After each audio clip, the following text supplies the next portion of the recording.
দুনিয়াতে আপনার পছন্দের, আপনার প্রিয়, আপনার ভালোবাসার মানুষ, আপনি যার ভক্ত অনুরক্ত হিসাবে নিজেকে দাবি করছেন, তার অনুসারী হিসাবে তাকে আপনি গর্ব করছেন, কিয়ামতের ময়দানে আপনাকে আল্লাহ রাব্বুল আলামিন তার সঙ্গে উঠাবেন। কি বলেন, আমরা কি তাদের সাথে উঠতে চাই? ইহুদিদের সাথে উঠতে চান? খ্রিস্টানদের সাথে উঠতে চান? আল্লাহদ্রোহীদের সাথে উঠতে চান? বেঈমানদের সাথে উঠতে চান? মুসলমানদের শত্রুদের সাথে উঠতে চান? মানবতার শত্রুদের সাথে উঠতে চান? মাদকের প্রচারকারীদের সাথে উঠতে চান? জেনা ব্যভিচারকারীদের সাথে উঠতে চান? পর্দাহীনতাকারীদের সাথে উঠতে চান? সতরোন্মুক্তকারীদের সাথে উঠতে চান? মুশরিক কাফিরদের সাথে উঠতে চান? মুসলমানের সন্তান, দুনিয়ার জীবন বরফের মতো গলে যাচ্ছে ভাই আমার, বরফের মতো গলে যাচ্ছে। আপনার যৌবন তারুণ্য হারিয়ে যাচ্ছে। আপনি এই যৌবনে যা খুশি তা করবেন, এটা একজন বেঈমান করতে পারে, মুসলমান করতে পারে না। দুনিয়াতে আপনি বিশাল বড় পতাকা বানিয়েছেন। আপনার জীবনের অর্জন কি? আমার জীবনের অর্জন হলো আমি এত 100 ফিট বড় পতাকা তৈরি করেছি। আপনার জীবনের অর্জন কি? আমি পছন্দের দলের খেলোয়াড়ের পতাকা টাঙাতে গিয়ে দুনিয়া থেকে মরে গেছি, চলে গেছি। আর যে ব্যক্তি জগা খিচুড়ি, জগা খিচুড়ি বুঝেন? জগা খিচুড়ি মানে হলো সে একজন তথাকথিত খেলোয়াড়কে পছন্দ করে, তাকে ভালোবাসে। আবার দেখা যায় একজন হুজুরের ওয়াজ ভালো লাগে, সেই হুজুরেরও ভালোবাসে। এর নাম হলো জগা খিচুড়ি মুসলমান। মিডল ইস্টে মানুষের ঘরে ঘরে, সৌদি আরবের মানুষের ঘরে ঘরে ফুটবল দলের সমর্থক, তাদের জার্সি দুঃখজনক হলেও লজ্জাজনক হলেও সত্য। সাধারণ মসজিদগুলোতে আপনি মিডল ইস্টের যে কোনো দেশে চলে যান, ইভেন সৌদি আরবে চলে যান, অজস্র যুবকের গায়ে সেই ইহুদি খ্রিস্টান এবং কুফফারদের জার্সি তাদের গায়ে শোভা পাচ্ছে। তারা নামাজ পড়ছে, তারা মসজিদে যাচ্ছে। আমাদেরকে অনেকে দেখায় যে তারা কি ইসলাম বুঝে নাই। আমরা কি ইসলাম সৌদি আরব আর মিডল ইস্ট থেকে বুঝবো না কোরআন হাদিস থেকে বুঝবো? আমাদের অসংখ্য মুসলমান নামধারী ভাই বোনেরা আমাদের এই প্রিয় স্বদেশে, আমাদের এই প্রিয় মাতৃভূমিতে, গোটা পৃথিবীতে ছড়িয়ে ছিটিয়ে থাকা মুসলমানরা দলে দলে পঙ্গপালের মতো ঝাঁপিয়ে পড়ছে শয়তানের সেই ফাঁদের দিকে। আর সেই ফাঁদের নাম আর কিছু নয়, বিশ্বকাপ নামক বিশ্ব বেহায়াপনা।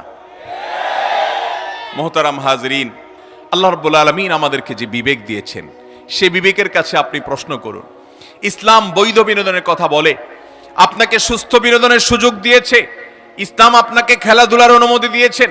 আমাদের যুবক ভাইয়েরা, যুবতী বোনরা ভুল বুঝবেন না। ইসলাম মানে শুধুমাত্র পানসে এক ধর্ম নয়। ইসলাম মানে শুধুমাত্র এক পানসে জীবন বিধান নয়। ইসলাম এমন এক পূর্ণাঙ্গ বিধান, এখানে রয়েছে আল্লাহর আনুগত্য, এখানে রয়েছে আল্লাহর গোলামি, এখানে রয়েছে আখিরাতের প্রতি বিশ্বাস, এখানে রয়েছে বিবেচনাবোধ, এখানে রয়েছে মানবিক আচরণ, এখানে রয়েছে আপনার বিনোদন, এখানে রয়েছে আপনার খেলাধুলা, এখানে রয়েছে আপনার শরীর চর্চা। এখানে সব কিছুর ব্যবস্থা আল্লাহ রাব্বুল আলামিন রেখেছেন। মোহতারাম হাজরিন, ইসলাম যে খেলাধুলার কথা বলে, সেই খেলাধুলা আমাদের মধ্যে আমাদের মানসিকভাবে আমাদেরকে চাঙ্গা হতে সহযোগিতা করে, আমাদের শারীরিক স্থূলতা কমাতে সাহায্য করে। ইসলাম বলে শারীরিক কসরত হয়, সেরকম খেলাধুলা করেন, দৌড়াদৌড়ির প্রতিযোগিতা করেন, বিভিন্ন ধরনের শারীরিক কসরত হয়, এরকম খেলাধুলা করেন। যেই খেলাধুলার পেছনে জুয়ার কোনো ব্যবস্থাপনা নেই, যেই খেলাধুলার পেছনে কোনো অশ্লীলতা নেই, যেখানে কোনো হারামের উপাদান নেই, যেখানে কোনো মানব জাতির জন্য ধ্বংসাত্মক কোনো কিছু নেই, যেখানে মাদকের কোনো ছড়াছড়ি নেই, যেখানে তারুণ্য ধ্বংস হবে না, যেখানে সমাজ ধ্বংস হবে না, যেখানে পরিবারগুলো ভেঙে খান খান হবে না, যেখানে সন্তানরা পিতামাতার অবাধ্য হবে না, যেখানে স্বামীর সাথে স্ত্রীর কোনো মনোমালিন্য হবে না, যেখানে সমাজে সমাজে মারামারি হবে না, যেখানে দলে দলে সাপোর্টারদের মধ্যে গন্ডগোল হবে না, যেখানে দলে দলের এক দলের সাপোর্টার অন্য দলের সাপোর্টারদেরকে খুনাখুনি করবে না, মারামারি করবে না, অর্থের অপচয় করবে না, অর্থ উড়াবে না, অর্থ জ্বালাবে না, অর্থ পোড়াবে না। সেই রকম চমৎকার সুন্দর বিনোদনমূলক ব্যবস্থাপনা, খেলাধুলা, সেরকম শরীর চর্চার ব্যবস্থা ইসলামে আছে না নাই? মোহতারাম হাজরিন, ইসলামের সেই সুমহান জীবন বিধান রেখে আজ আমরা কোথায় ছুটছি, কাদের পেছনে ছুটছি? আপনি যাদের সাপোর্ট করছেন, কিয়ামতের ময়দানে যদি তাদের সামনে আপনাকে একত্রিত করা হয়, তাদের সামনে যদি আপনাকে ওঠানো হয়, আপনি খুশি হবেন? নবী করিম সাল্লাল্লাহু আলাইহি সাল্লাম বলেছেন, আল মারউ মা'a মান আহাব। দুনিয়াতে আপনার পছন্দের, আপনার প্রিয়, আপনার ভালোবাসার মানুষ, আপনি যার ভক্ত অনুরক্ত হিসাবে নিজেকে দাবি করছেন, তার অনুসারী হিসাবে তাকে আপনি গর্ব করছেন, কিয়ামতের ময়দানে আপনাকে আল্লাহ রাব্বুল আলামিন তার সঙ্গে উঠাবেন। কি বলেন, আমরা কি তাদের সাথে উঠতে চাই? ইহুদিদের সাথে উঠতে চান? খ্রিস্টানদের সাথে উঠতে চান? আল্লাহদ্রোহীদের সাথে উঠতে চান? বেঈমানদের সাথে উঠতে চান? মুসলমানদের শত্রুদের সাথে উঠতে চান? মানবতার শত্রুদের সাথে উঠতে চান? মাদকের প্রচারকারীদের সাথে উঠতে চান? জেনা ব্যভিচারকারীদের সাথে উঠতে চান? পর্দাহীনতারকারীদের সাথে উঠতে চান? সতরোন্মুক্তকারীদের সাথে উঠতে চান? মুশরিক কাফিরদের সাথে উঠতে চান? মুসলমানের সন্তান, দুনিয়ার জীবন বরফের মতো গলে যাচ্ছে ভাই আমার, বরফের মতো গলে যাচ্ছে। আপনার যৌবন তারুণ্য হারিয়ে যাচ্ছে। আপনি এই যৌবনে যা খুশি তা করবেন, এটা একজন বেঈমান করতে পারে, মুসলমান করতে পারে না। আল্লাহর প্রতি বিশ্বাসী মানুষ করতে পারে না। আল্লাহ তাআলা আমাদের সবার জন্য বোধোদয় হয় সেই তৌফিক দান করুন। মোহতারাম হাজরিন, আল্লাহ রাব্বুল আলামিন কোরআনে হাকিমে আমাদেরকে নানাভাবে সাবধান করেছেন, নানাভাবে সতর্ক করেছেন। আমরা আজ আমাদের দেশে যে অসুস্থ প্রতিযোগিতা দেখতে পাচ্ছি, এই মজলিসে বহু যুবক ভাই হয়তো আছেন, অনেক ভাই আমার হয়তো আছেন যে আপনি কোন দলকে সাপোর্ট করেন। আপনি কাকে সাপোর্ট করছেন? কিসের সাপোর্ট করছেন? কোন উদ্যোগকে, কোন খেলাকে আপনি অ্যাপ্রিসিয়েট করছেন? খেলার নামে যেটাকে আপনি দেখতে পাচ্ছেন খেলা, এটা খেলা নয়। আল্লাহর শপথ করে বলছি, এটা খেলা নয়। এটা সুপরিকল্পিত একটি পরিকল্পনার অংশ, সুপরিকল্পিত একটি আয়োজন, যে আয়োজনের অন্যতম উদ্দেশ্য হলো মুসলমানের ঈমানি চেতনাকে ভোঁতা করে দেওয়া। যে পরিকল্পনার অন্যতম আয়োজন হলো আপনার আখিরাতকে ভুলিয়ে দেওয়া। যে পরিকল্পনার অন্যতম আয়োজন হলো মুসলমান যুবকের ঈমানি জজবাকে ধ্বংস করে দেওয়া। যেই মুসলমানের সন্তান ভালোবাসার কথা আল্লাহকে, ভালোবাসার কথা আল্লাহর রাসূলকে, ভালোবাসার কথা সাহাবায়ে কেরামকে, তার তারকা ছিলেন খুলাফায়ে রাশেদা, সেই চরিত্র, সে নামগুলো আজ মুসলমানের সন্তান জানে না। তাদেরকে জপানো হয় মুশরিকদের নাম, ইহুদি খ্রিস্টানদের নাম, আল্লাহর দুশমনদের নাম, মুসলমানদের বিরুদ্ধে যারা করে সেই বিরোধিতাকারীদের নাম, ফিলিস্তিনের রক্তকে হালাল মনে করে যারা, তাদের নামগুলোকে আজ মুসলমানদেরকে প্রিয় করে দেওয়ার জন্য খেলার মোড়কে এই মহা ষড়যন্ত্রের আয়োজন গোটা বিশ্বব্যাপী করেছে ইবলিসীয় সভ্যতা, ইবলিসীয় সংস্কৃতি, যেটা আমাদের বেশিরভাগ ভাই বোনরা আঁচও করছেন না, বুঝতেও পারছেন না। আল্লাহ তাআলা আমাদের সবাইকে হেদায়েত নসিব করেন। ভাইরা আমার, দুনিয়ার জীবন একভাবে দেখতে দেখতে দেখতে দেখতে পার হয়ে যাবে, শেষ হয়ে যাবে। আল্লাহ রাব্বুল আলামিনের কাছে আমাদের উঠতে হবে কি হবে না? কি নিয়ে উঠবেন? কি নিয়ে যাবেন? দুনিয়াতে আপনি বিশাল বড় পতাকা বানিয়েছেন। আপনার জীবনের অর্জন কি? আমার জীবনের অর্জন হলো আমি 100 ফিট বড় পতাকা তৈরি করেছি। আপনার জীবনের অর্জন কি? আমি পছন্দের দলের খেলোয়াড়ের পতাকা টাঙাতে গিয়ে দুনিয়া থেকে মরে গেছি, চলে গেছি। এই আমল নামে নিয়ে আল্লাহর কাছে যদি যাওয়া হয়, জাহান্নাম ছাড়া আর কোনো ঠিকানা হবে। মোহতারাম হাজরিন, ইসলামের গুরুত্বপূর্ণ একটা বিষয় হলো ওয়ালা এবং বারা। এই বিষয়টা এখন আলোচনা হারিয়ে গেছে। এই বিষয়ের আলোচনাও এখন অনেকেই করতে চাই না আমরা। ওয়ালা এবং বারার মানে কি এটি যদি বলি, তাহলে আজ অনেকে আমাদেরকে সংকীর্ণ মনা বলবে, অনেকে আমাদেরকে অনেক গালি বা তকমা দিবে। অথচ ইসলামের এই সত্য বাণী, এই সত্য নির্দেশনা আপনাদের কাছে পৌঁছানো আমাদের দায়িত্ব, এটা আমানত। আমি আমার দায়িত্ব পালন করার্থে বলতে চাই, ইসলামের গুরুত্বপূর্ণ একটা বিষয় হলো, ঈমানের গুরুত্বপূর্ণ একটা পাঠ হলো ওয়ালা এবং বারা থাকতে হবে মুসলমানের মধ্যে। ওয়ালা মানে হলো মুসলমান কাউকে ভালোবাসবে কার খাতিরে? আল্লাহর খাতিরে। কাউকে শত্রুতা করবে, বিদ্বেষ করবে, অপছন্দ করবে, ঘৃণা করবে কার খাতিরে? আপনি যাকে আজ ভালোবাসছেন অথচ তার মধ্যে আল্লাহর আনুগত্য নাই, আল্লাহর প্রতি ঈমান নাই, আল্লাহর বিরুদ্ধাচরণ আছে, আল্লাহর গোলামদের বিরুদ্ধাচরণ আছে, আল্লাহর দ্বীনের বিরুদ্ধাচরণ আছে, আল্লাহর নবীর বিরুদ্ধাচরণ আছে, সেই ব্যক্তিকে মুসলমান কখনো পছন্দ করা, ভালোবাসার কোনো সুযোগ ইসলামে। নবী করিম সাল্লাল্লাহু আলাইহি ওয়াসাল্লাম বলেছেন, মান আহাব্বা লিল্লাহ ওয়া আবগাদা লিল্লাহ ওয়া আতা লিল্লাহ ওয়া মানা লিল্লাহ ফাকাদ ইসতাকমালাল ঈমান। যে ব্যক্তি আল্লাহর জন্য ভালোবাসে, আল্লাহর জন্য শত্রুতা এবং বিদ্বেষ লালন করে, অপছন্দ করে, ঘৃণা করে, আল্লাহর জন্য কাউকে দেয়, আল্লাহর জন্য দেওয়া থেকে বিরত থাকে, এই ব্যক্তির ঈমান পূর্ণাঙ্গ হয়ে গেল। আর যে ব্যক্তি জগা খিচুড়ি বুঝেন? জগা খিচুড়ি মানে হলো সে একজন তথাকথিত খেলোয়াড়কে পছন্দ করে, তাকে ভালোবাসে, আবার দেখা যায় একজন হুজুরের ওয়াজ ভালো লাগে, সেই হুজুরেরও ভালোবাসে, এর নাম হলো জগা খিচুড়ি মুসলমান। এর নাম কি মুসলমান ভাই? জগা খিচুড়ি মুসলমান। এই জগা খিচুড়ি মুসলমানের জন্য আল্লাহ জান্নাত তৈরি করেন। জান্নাত তৈরি করেছেন ওই মুসলমানের জন্য যেই মুসলমান নিজেকে পিওর মুসলমান হিসাবে দাবি করতে পেরেছে, প্রমাণ করতে পেরেছে। আল্লাহ রাব্বুল আলামিন আমাদের দেশের সকল মুসলমান ভাই বোনের ঈমানকে, আমলকে হেফাজত করুন। আমাদের সামনে অনেকে দলিল পেশ করেন, যুক্তি পেশ করেন, বলেন ভাই আরব বিশ্বের মানুষরা কি ইসলাম বুঝে না?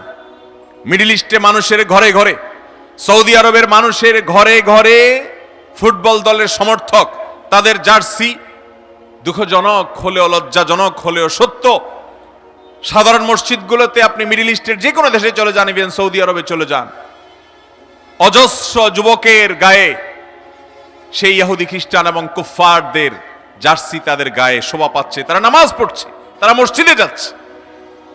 আমাদেরকে অনেকে দেখায় যে তারা কি ইসলাম বুঝে নাই। আমরা কি ইসলাম সৌদি আরব আর মিডল ইস্ট থেকে বুঝবো না কোরআন হাদিস থেকে বুঝবো? আমাদের আদর্শ কি মিডল ইস্ট না কোরআন হাদিস? ইসলাম মানে কি মধ্যপ্রাচ্য না কোরআন হাদিস? কোরআন হাদিসের বাইরে যদি মধ্যপ্রাচ্য নয় গোটা পৃথিবীর সব মানুষও চলে যায়, একজন মুসলমান কখনো কোরআন হাদিসের বাইরে যেতে পারে? ভাইরা আমার, আমরা আমাদের যে জীবনটাকে ব্যয় করছি মনে হচ্ছে আল্লাহর কাছে কোনো জবাবদিহি করতে হবে না। আল্লাহ বলেছেন আফহাসিবতুম আন্নামা খালাকনাকুম আবাসা ওয়া আন্নাকুম ইলাইনা লা তুরজাউন। তোমরা কি মনে করেছো যে তোমাদেরকে আল্লাহ তাআলা এমনি এমনি সৃষ্টি করেছেন? আল্লাহ বলেছেন আমি এমনি এমনি সৃষ্টি করেছি, অযথা সৃষ্টি করেছি, তুমি যা খুশি তা করে চলে আসবে আর হাসতে হাসতে জান্নাতে চলে যাবে, এমনটি মনে করেছো? তোমাদেরকে আমার কাছে ফিরে আসতে হবে, ফিরে আসতে হবে।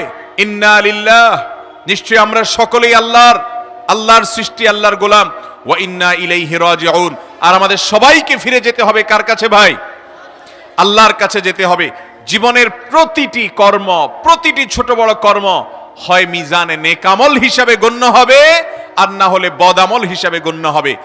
আজ পৃথিবীতে যে ফিতনা আমরা দেখতে পাচ্ছি খেলার নামে, কিয়ামত যত নিকটবর্তী হবে, আমাদের পরবর্তী জেনারেশন যারা আসবে তাদের সামনে এরকম আরো চটকদার, আরো নানান মুখরোচক অনেক আয়োজন আসবে। এই আয়োজনগুলো সব শয়তানের বিছানো জাল। আল্লাহর কসম করে বলছি ভাইরা, এগুলো শয়তানের বিছানো জাল। এই জাল দিয়ে সে আপনাকে আমাকে হরণ করে নিয়ে যাচ্ছে, আপনার আমার ঈমানকে নষ্ট করছে, আমাদেরকে সে স্বীকার করছে, জান্নাতের পথযাত্রীকে সরিয়ে জাহান্নামের পথের দিকে নিয়ে যাচ্ছে। সময় হয়নি এখনো তওবা করার? তওবা করব তো ইনশাআল্লাহ, তওবা করব তো ইনশাআল্লাহ। আমরা প্রত্যেকে একজন যুবক ভাইকে অন্তত বোঝাবো, এই মজলিসে যারা আছি একজন যুবককে, একজন পরিচিত আমাদের মাহারাম বোনদের কাউকে আমরা বোঝাবো যে তোমার ভালোবাসা এত সস্তা নয়। ও মুসলমানের সন্তান, তোমার ভালোবাসা এত সস্তা না যে তুমি কোনো কাফিরকে তোমার ভালোবাসা দিয়ে দিবে, তুমি কোনো ভিনদেশী মানুষের পতাকার জন্য লক্ষ লক্ষ টাকা উড়াবে।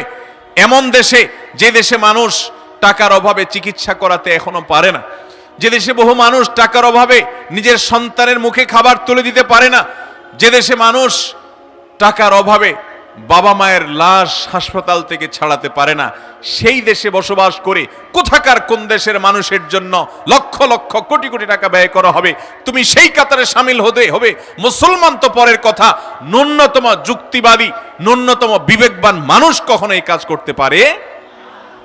আমরা সবাইকে বোঝানোর চেষ্টা করব না ইনশাআল্লাহ?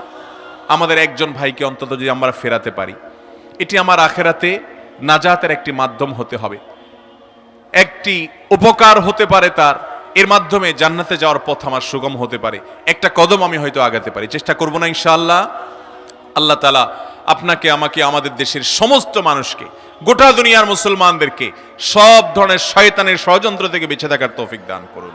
মোহতারাম হাজিরিন, এই খেলার নামে যে তামাশা চলছে, খেলার নামে যে ষড়যন্ত্র চলছে, এখানে আমাদের আবেগগুলো হলো পুঁজি। আমাদের আবেগগুলো কি ভাই? পুঁজি। এই পুঁজি দিয়ে ব্যবসা করছে কারা? গোটা দুনিয়ার পুঁজিপতিরা, গোটা দুনিয়ার ইহুদি খ্রিস্টানেরা, গোটা দুনিয়ার বড় বড় ব্যবসায়ীরা, ব্যবসা প্রতিষ্ঠানের মালিকেরা, তারা ব্যবসা করছে। তাদের এখানে million million billion billion trillion ডলারের ইনকাম এবং উপার্জন এবং বিজনেস এখানে আছে। পুঁজি হলো আপনার আমার সস্তা আবেগ। কোন দল হারলেও আপনার কোনো কিছু আসে যায় না, জিতলেও আপনার চুল পরিমাণ কোনো উপকার নাকি হয়? আপনাদের উপকার হয়? আপনার পছন্দের দল জিতলে আপনার কোনো উপকার হয়? হারলে আপনার কোনো ক্ষতি হয়? যে খেলোয়াড়ের জন্য আপনি কাঁদছেন হেরে গেছে দেখে, ও হেরে যাওয়ার পরও অনেক টাকা পাবে, আপনি কয় টাকা পাইলেন? কথা বুঝেন নাই? ও হেরে গেলেও টাকা পাবে, আপনি হেরে গেলে কয় টাকা পাবেন? ও যদি জিতে যায় সে বহু টাকা পাবে, আপনি কি পেলেন? আপনার কোনো প্রাপ্তি আছে? ইমানদার তার প্রতিটি কাজে হয় সেখানে আখিরাতের কোনো কল্যাণ খুঁজবে, আর না হলে দুনিয়ার কোনো কল্যাণ। যেই কাজে দুনিয়ারও কোনো উপকার নাই, আখিরাতের কোনো উপকার নাই, সে কাজ কখনো মুসলমান করতে পারে? অতএব ভাইরা আমার, আমরা একজন মুসলমান হিসাবে আজ দীপ্ত কণ্ঠে শপথ করতে হবে। আমি জানি আমাদের কয়েকটা মানুষের শপথে গোটা দেশের পট হয়তো পরিবর্তিত হবে না, গোটা দেশের চেহারা হয়তো ঠিক হয়ে যাবে না, গোটা দেশে অন্যান্য ভিনদেশী মানুষদের পতাকায় সয়লাভ হওয়ার এই নোংরা দৃষ্টান্ত হয়তো থেমে যাবে না, কিন্তু শুরুটা তো আমরা করতে পারি। কি বলেন? শুরুটা আমরা করতে পারি না ইনশাআল্লাহ? আমি আজ এই ইসলামী সম্মেলন থেকে আপনাদের কাছে উদাত্ত আহ্বান করতে চাই, আল্লাহর ওয়াস্তে আসুন একজন বিপদগামী মানুষকে অন্তত বুঝাবার চেষ্টা করুন যে ভাই, তোমার আবেগ এত সস্তা হয়ে গেল, তোমার ভালোবাসা এত সস্তা হয়ে গেল, যার তার জন্য তুমি সেটা নিবেদন করবে। তোমার পয়সা এত অর্থহীন হয়ে গেল, তোমার পয়সা দিয়ে তুমি নিজে কিছু কিনে খাও, তুমি একটা জামা বানাও, তোমার পরিবারের মুখে খাবার তুলে দাও, তোমার বন্ধু বান্ধবকে তুমি দান করো, তোমার প্রতিবেশীকে দান করো। মুসলমান তো পরের কথা বটেই, অমুসলমানকেও দান করো, মানুষ তো বটেই, পশুকেও দান করো। এর মাধ্যমেও তোমার নেকামলের পাল্লায় আল্লাহ রাব্বুল আলামিন সওয়াব উঠাবেন, তোমার আমলনামা আল্লাহ তাআলা সওয়াব লিখবেন।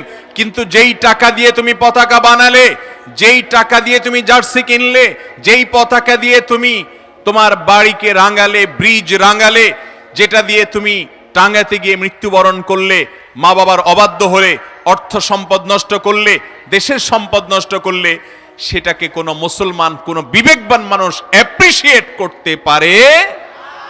মোহতারাম হাজরিন, অতএব আমরা নিজেরা সতর্ক হব আর মানুষকে সতর্ক করব ইনশাআল্লাহ। চেষ্টা করব না ইনশাআল্লাহ? আল্লাহ আপনি আমাদের সবাইকে এই হারাম উন্মাদনা থেকে বেঁচে থাকার তৌফিক দান করুন, হারামে উন্মাদনা থেকে বেঁচে থাকার তৌফিক দান করুন। ও আরশে আজিমের মালিক, কিয়ামত নিকটবর্তী হয়ে গেছে, আমাদের যুবক যুবতী ভাই বোনদের ঈমান নিয়ে শয়তান ছিনিমিনি খেলছে, এক এক আসর আনছে, এক এক আয়োজন আনছে, দাজ্জালিয়া দুনিয়া আমাদের সে সমস্ত আয়োজন দিয়ে আমাদেরকে এই ষড়যন্ত্রের জাল দিয়ে শিকার করে করে জাহান্নামের দিকে নিয়ে যাচ্ছে। আপনি আমাদেরকে হেফাজত করুন মালিক, আপনি আমাদের ঈমানকে হেফাজত করুন মালিক। কিয়ামতের আগেই দুনিয়াতেই মানুষ ঈমান হারা হওয়ার যে হিড়িক হবে, নবী করিম সাল্লাল্লাহু আলাইহি সাল্লাম বলেছেন একটা সময় আসবে যখন ইউসবিহুর রাজুলু মুমিনা ওয়া ইউমসি কাফেরা, সকালে মানুষ ঈমানদার থাকবে, বিকালে ঈমান হারা হবে, অথবা বিকালে ঈমানদার হবে, সকালে ঈমান হারা হয়ে যাবে, কচুর পাতার মতো পানি হয়ে যাবে মানুষের। ভাইরা আমার, আল্লাহর শপথ করে বলছি, সে সময়টা এসে গেছে, সে সময়টা এসে গেছে। আমাদের মুসলমানের সন্তান নিজেকে কালিমা গো মুসলমান দাবি করে, আশহাদু আল্লা ইলাহা ইল্লাল্লাহ বিশ্বাস করে, ওয়া আশহাদু আন্না মুহাম্মাদান আবদুহু ওয়া রাসূলুহু বিশ্বাস করে, মুহাম্মদ সাল্লাল্লাহু আলাইহি সাল্লামকে বিধানদাতা মানে, আল্লাহ রাব্বুল আলামিনকে হুকুমদাতা মানে এবং রাসূলকে তার দূত হিসাবে স্বীকার করে, সে মানুষের সন্তানরা আল্লাহর অবাধ্যতার পথে যায়, আবার বাধা দিলে সেটা নিয়ে বলে হুজুররা সবকিছু নিয়ে বাড়াবাড়ি করে, বলে সব জায়গায় হুজুররা হাত দেয়। মুসলমানের জীবনে এমন কোনো কিছু আছে যেখানে আল্লাহর নির্দেশ নিষেধের কোনো অধিকার নাই? এরকম কোনো জায়গা আছে? মুসলমানের গোটা জীবনটা নিবেদন করে দেয় কাকে? ইন্না সলাতি ওয়া নুসুকি ওয়া মাহইয়ায়া ওয়া মামাতি, আমার জীবন মরণ সবকিছু লিল্লাহি রাব্বিল আলামিন, এর নাম মুসলমান। তুমি যদি তোমার জীবনের খেলার পার্টটুকুকে তোমার নিজের জন্য রিজার্ভ রাখো, যা খুশি তা করার ইচ্ছা পোষণ করো, তো মনে রাখতে পারো তুমি আর যা হো মুসলমান হতে পারো নাই। ভাইরা আমার, জান্নাত কি মুসলমানের জন্য না অমুসলমানের জন্য? অতএব জান্নাতে যেতে চাইলে নিজেদের ঈমান আমলকে ফিতনার এই সময়ে হেফাজত করার চেষ্টা করতে হবে ইনশাআল্লাহ। আমাদের আবেগগুলো এত সস্তা নয়। আমাদের আবেগ হবে আমাদের সাহাবীদের জন্য, আমাদের আবেগ হবে আম্বিয়া আলাইহিসসালামের জন্য, আমাদের আবেগ হবে প্রিয় নবী করিম সাল্লাল্লাহু আলাইহি সাল্লামের জন্য, আমাদের আবেগ হবে আমাদের মা বাবার জন্য, আমাদের আবেগ হবে আমাদের দেশের মানুষের জন্য, আমাদের আবেগ হবে আল্লাহর বান্দা হিসেবে মানুষের জন্য, মুসলমান তো বটে এমনকি অমুসলমানের জন্য, আমাদের আবেগ হবে মানুষ তো বটে এমনকি পশুর জন্য। আমাদের নবীজি পশুর প্রতি মায়া দেখিয়েছেন। একটা পশুকে জবাই করতে হলে বলেছেন ছুরি ভালো করে ধার দিয়ে নিবে, বিনা প্রয়োজনে তাকে খোঁচাখুচি করে কষ্ট দিবে না। একটা পশুকে যদি হত্যা করতে হয়, সে যদি উপদ্রব করে, পিঁপড়া তোমার ডিস্টার্ব করে, মশা তোমার ডিস্টার্ব করে, আগুনে পড়ে হত্যা করবে না, তার প্রতিও মায়া দেখাও। একটা গাছের পাতা তোমার যদি ছেঁড়া লাগে ছেড়ো, একটা ফসল যদি ছেঁড়া লাগে ছিঁড়ে খাও, কিন্তু বিনা প্রয়োজনে সেগুলো ছিঁড়বে না। যদি কোনো কেউ বড়ই গাছ কাটে, মরুভূমিতে সে গাছ বেশি ছিল, তাহলে তার মাথায় জাহান্নামের আগুন নিক্ষেপ করা হবে। বিনা প্রয়োজনে তুমি কোনো গাছের পাতাকেও নষ্ট করবে না, গাছের ডালও নষ্ট করবে না। এর নাম ইসলাম। আমার আবেগ, আমার ভালোবাসা আমার আল্লাহর জন্য, আমার রাসূলের জন্য, আমার নবীর জন্য, আমার সাহাবীদের জন্য, আমার খোলাফায়ে রাশিদের জন্য, আমার আইম্মায়ে মুস্তাহিদিনের জন্য, আমার আইম্মায়ে আযমের জন্য, ফুকাহায়ে কেরামের জন্য, মুহাদ্দিসিনে কেরামের জন্য, মুসলমানের জন্য, নারী পুরুষের জন্য, পরিচিত অপরিচিত মানুষের জন্য, মানুষ মুসলমান হোক তার জন্য, অমুসলমান হোক তার জন্য, মানুষ তো বটে পশুর জন্য, পশু তো বটে আল্লাহ সৃষ্টির জন্য, তৃণ লতা পক্ষী গাছপালা সবকিছুর জন্য আমাদের ভালোবাসা এবং আবেগকে আল্লাহ রাব্বুল আলামিন রিজার্ভ করে দিয়েছেন। সে আবেগকে ভোতা করে দিয়ে কাফেরদের পেছনে, বেঈমানদের পেছনে, নাস্তিকদের পিছনে, মুশরিকদের পিছনে, মুসলমানদের দুশমনদের পেছনে, ফিলিস্তিনের মুসলমানদের রক্তকে হালাল মনে করে সেই মানুষগুলোর পেছনে আমাদের আবেগকে নষ্ট করে দেওয়ার নাম হলো এই বিশ্বকাপ ফুটবল এবং ক্রিকেট। মুহতারাম হাজিরিন, এরকম হাজারো আয়োজন চলছে, এরকম হাজারো তামাশা চলছে, হাজারো খেলা চলছে। মাওলানা আবু তাহের মিসবাহ হাফিজাহুল্লাহ সেজন্য লিখেছেন, খেলার নামে চলছে এ কোন খেলা? এটা খেলা নয়, এটা খেলা নয়, আল্লাহর কসম এটা ঈমান হরণ করার শয়তানি ষড়যন্ত্র। আল্লাহর কসম, মুসলমান যুবকের তার যে ঈমানী শক্তি, তার যে তেজ, তার যে বিবেক, তার যে আবেগ, তার যে ভালোবাসা, তার যে ভক্তি, তার যে স্পৃহা, তার যে কর্মোদ্যম, এই সবগুলোর হুলকে ভেঙে দিয়ে, নষ্ট করে দিয়ে তাকে অন্য 10টি সাধারণ মানুষের মতো বেঈমানদের কাতারে দাঁড় করাবার অনন্য আয়োজন করেছে শয়তান। মুসলমান যুবক বুঝছে না, মুসলমান যুবতী বুঝছে না। অতএব এই হারাম আয়োজন থেকে, এই অসভ্যতা থেকে, এই অযৌক্তিকতা থেকে, এই অন্যায় কাজ থেকে আমরা বেঁচে থাকার চেষ্টা করবো তো ইনশাআল্লাহ? অন্যদেরকে জাগ্রত করবো তো ইনশাআল্লাহ? আসুন শপথ করি, একজন যুবক ভাই এই পতাকা উন্মাদনায় নেমেছে, জার্সি উন্মাদনায় নেমেছে, তাকে আমরা বুঝাবার চেষ্টা করব।